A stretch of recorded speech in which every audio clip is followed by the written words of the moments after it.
Children, तो आज हम करने वाले हैं सॉल्यूशंस क्लास 7 सोशल साइंस का chapter 2 the earth and the changes on it. तो पहले हम शुरू करेंगे टिक द करेक्ट ऑप्शन से। पहला सवाल है which one of the following is not to human activity, तो जिसका आंसर है फॉर्मेशन ऑफ माउंटेन्स। फिर सेकंड सवाल है sorry which one is a continental glacier, तो इसका आंसर है अंटार्कटिका।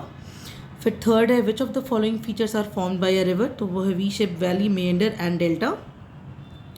फोर्थ है which layer of the soil contains humus, तो वो है टॉप सॉइल।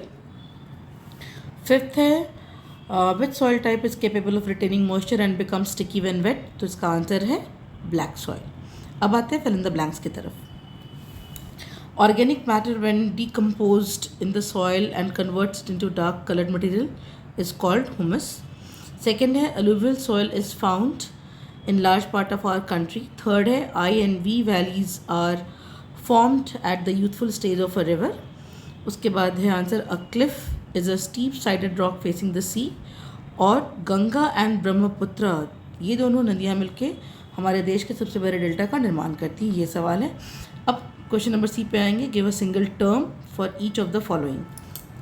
वो देखते हैं सवाल क्या है। Mounts of sand deposited by wind action in desert, तो ये है सैंड ड्यून्स। फिर है the process in which a gradual wearing and carrying away of soil particles takes, तो इसका आंसर है सॉइल ट्रांसपोर्टेशन। उसके बाद थर्ड है the process of laying down of sediments carried by various agents of gradation, तो इसका answer है erosion. और उसके बाद है a mass of moving ice down the slope is glacier. और लास्ट है removal of the top layer of soil, तो ये है सॉइल इरोजन। अब हम आते हैं आंसर इन ब्रीफ।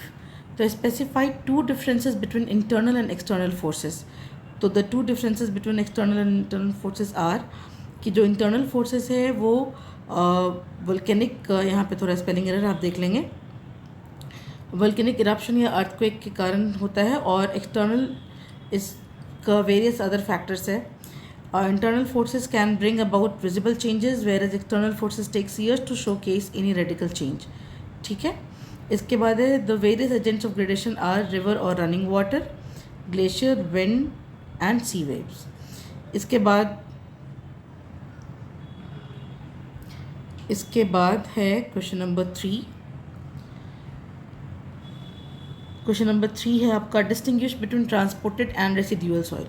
तो ऑब्वियसली दोस्तों जो डिफरेंट एजेंट्स ऑफ ग्रेडेशन है ग्लेशियर, विंड और सी वेव्स, जिसकी वजह से जो मदर रॉक से जो सॉइल यहाँ से वहाँ होते हैं इन एजेंट्स ऑफ ग्रेडेशन के द्वारा, वो हो जाते हैं ट्रांसपोर्टेड सॉइल। और जो बेसिक जो रॉक है, जो मदर स्टोन है, वो जो रह जाता है उसको कहते हैं रेसिडुअल सॉइल।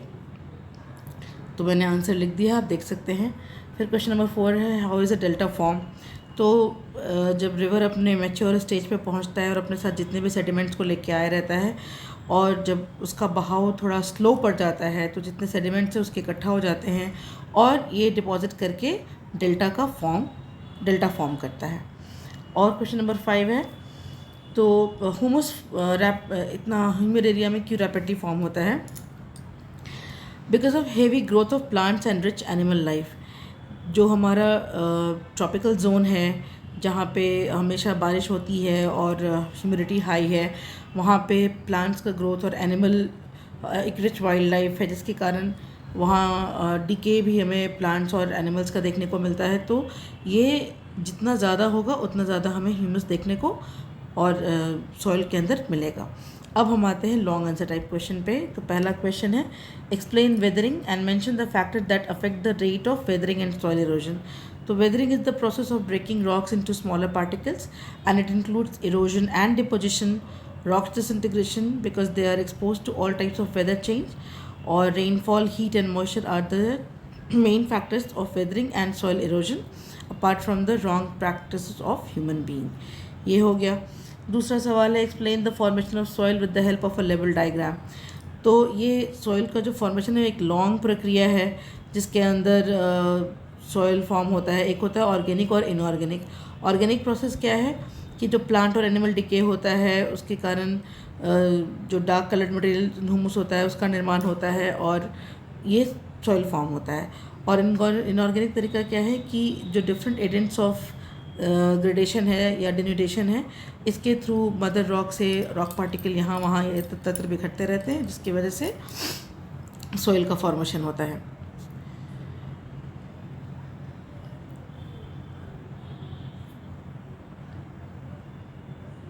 तो अभी तक के लिए बस सवाल नंबर 3।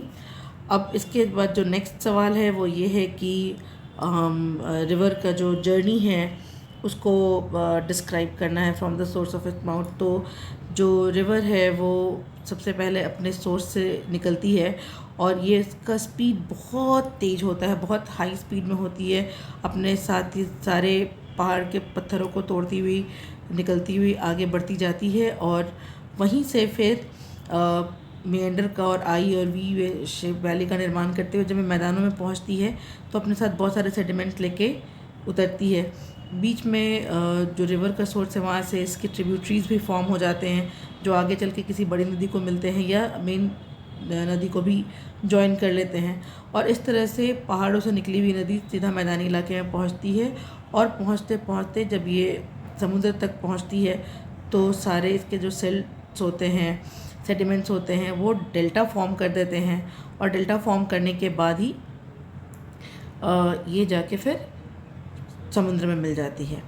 तो जो नदन साइड से हैं की जो नदियां हैं वो जाती हैं बे ऑफ बंगाल में और जो वेस्टर्न साइड से हैं, ईस्टर्न साइड से हैं, वो जाती हैं हमारे अरेबियन सागर में।